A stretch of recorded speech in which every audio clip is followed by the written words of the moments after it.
امام قرطبی رحمه الله در تفسیر خود آورده است. مرد از امام حسن بصری رحمه الله پرسید که ای ابو سعید، آیا تو مؤمن هستی؟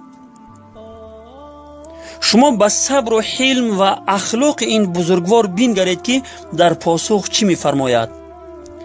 امام حسن بصری رحمه الله در جواب فرمودند: ایمان دو نوع است. اگر از ایمان به خداوند و فرشتگانش و کتابها و پیامبرانش و از بهشت و جهنم و قیامت و حساب از من میپرسی، در این صورت من مؤمن هستم و به همه اینها ایمان دارم.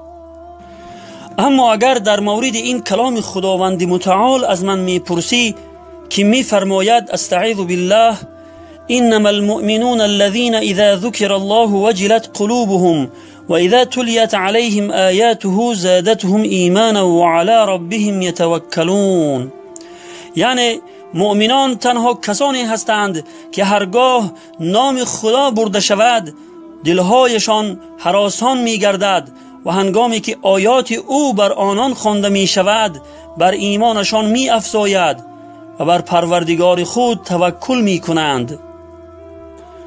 اگر مرا از صفات مؤمنان در این آیت می پرسی، با خدا سوگند نمی دانم که آیا از جمله این گونه مؤمنان هستم یا نه.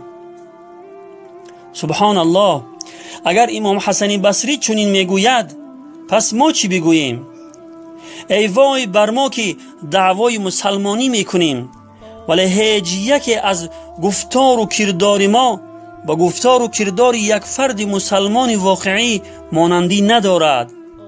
خدایا ما را هدایت فرما و توفیق عمل کردن به قرآن و سنت را نصیب و روزی بفرما. و السلام علی من اتبع الهدى.